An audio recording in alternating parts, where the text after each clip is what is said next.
પાલનપુર શહેરમાં વર્ષમાં 2 વાર ખુલતા મંદિરનો અનોખો ઇતિહાસ। પાલનપુર શહેરના કોટ અંદરના વિસ્તારમાં આવેલ રાજગઢી પાસે વર્ષો જૂના પ્રાચીન નાગણેજી મંદિરની ખાસ વિશેષતા એ છે કે આ મંદિર વર્ષમાં માત્ર 2 જ વાર દર્શન માટે ખુલે છે। એક શ્રાવણ વદ પાંચમ એટલે કે નાગ પંચમી અને નવરાત્રિના આસો સુદ આઠમના દિવસે અને આ બંને દિવસે માતાજીની વિશેષ પૂજા અર્ચના અને હોમ હવન કરાય છે। આ પ્રાચીન મંદિરની સ્થાપના વર્ષ 1628ની સાલમાં કરાઈ હતી।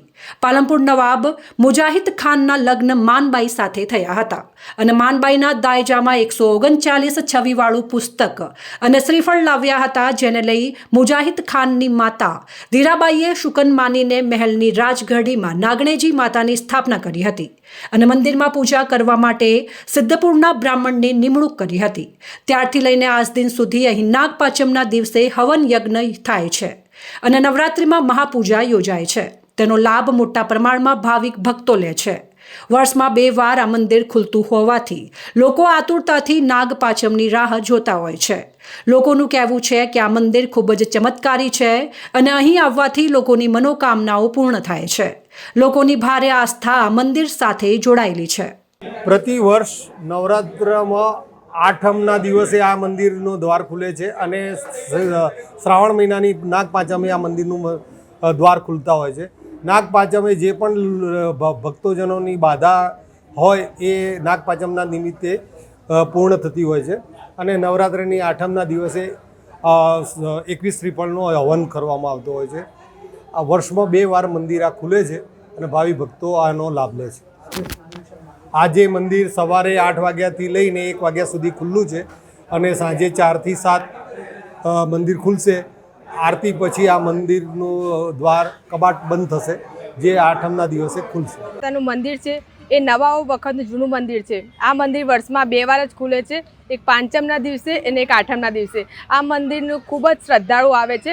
અમે પણ દર વર્ષે આ મંદિરમાં આવીએ છીએ। આ મંદિરમાં આવ્યા પછી એટલી શ્રદ્ધાથી આવે છે લોકો કે એની મનોકામના પૂર્ણ થાય જ છે ને આ મંદિર આપણે દેખવા લાયક મંદિરમાં છે અને દર વર્ષે બધાએ મેં આવવું પણ જોઈએ આ મંદિરનું દર્શન કરવા માટે। કોઈ પણ આશા હશે એ આ મંદિરમાં પૂરી થઈ શકે એવું છે, માટે હું બધાને કહું છું કે આ મંદિરમાં તમે પણ આવજો, તમારી કોઈ મનોકામના હોય એ પૂર્ણ થશે। જય નાગણેશ્વરી માં।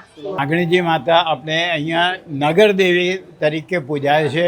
અહીંના નવાબ સાહેબે 1628ની સાલમાં રાણીવાસમાં નાગણેજી માતાની પૂજાની સ્થાપના કરતી મંદિરની રાણીવાસની અંદર અહીંયા રાણી બાઈસાને સપનામાં આવ્યા હતા માતાજી કે હું તમારી સાથે આવ્યો છું। પછી એમને નવાબ સાહેબને વાત કરી તો એટલે રાણીએ કીધું નવાબ સાહેબને તો તમે પરચો આલો તો કે અહીંયા થશે, બાકી મારું કોઈ સાંભળશે નહીં। પછી માતાજીએ નવાબ સાહેબને સપનામાં દર્શન દીધા તો નવાબ સાહેબે અહીંના આપણે પ્રધાનમંત્રીને બોલાવીને પૂછ્યું તો કે આપણે સિદ્ધપુરથી બ્રાહ્મણ બોલાવીએ ને એમની પાસે સલાહ લઈએ। સિદ્ધપુરના બ્રાહ્મણો આવીને જોયું તો એમને કીધું કે ભાઈ માતાજી એમની સાથે આવ્યા છે, માનબાઈની સાથે આવ્યા છે, તો એમની યાદગીરીમાં એમના માટે અહીંયા સ્થાપન કરવા પડશે। એટલે માનબાઈ કીધું ભાઈ તમે રાણીવાસમાં સ્થાપના કરો તો હું એમના દર્શન કરીને પછી ભોજન પ્રસાદ લઈશ।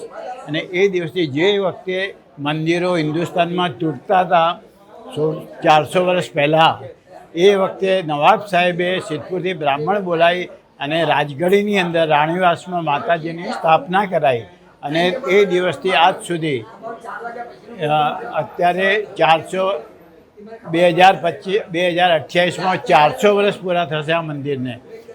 અને અહીંનો માતાજી અહીંયા છે ને પૂજારી અથવા કોઈ બી કોઈને બાધા આખડી આપતા નથી, કોઈની પાસે દાન દક્ષિણા લેતા નથી। જેની ઈચ્છા હોય એ પેટીમાં મૂકે, બાકી અમે કોઈ અંધશ્રદ્ધામાં કોઈને કોઈ એ ઉપવાસ કે શું બાધા આખડી બંધાવતા નથી। એમને જે બી માતાજી આગળ પ્રાર્થના કરે જે બી આવીને અને એમની મનોકામના પૂર્ણ થાય એટલે આ મંદિર વર્ષમાં 2 વખત ખુલે। નોરતામાં 9 દિવસ ખુલ્લું રહે, પણ આઠમનો સાંજે અહીંયા હવન થાય। ગામમાં ભલે સવારે થતો હોય, રાજગઢીમાં દરરોજ સાંજે નાગણેજી માતા રાતે વિચરનાર દેવી છે, રાતના વિચરનારી દેવી છે, એટલે એમનો યજ્ઞ એક ફિક્સ ટાઈમ રાતે 7 થી 1 વાગ્યા સુધી થાય છે। અને બીજું આપણે કોઈની બાધા આખડી પૂરી કરવી હોય તો નાગપાંચમના દિવસે મંદિર ખુલ્લું રહે છે। વર્ષમાં 2 વખત જ મંદિર ખુલે, નાગપાંચમ અને નોરતાના 9 દિવસ નવરાત્રિના. બોલો નાગેશ્વરી માત કી જય.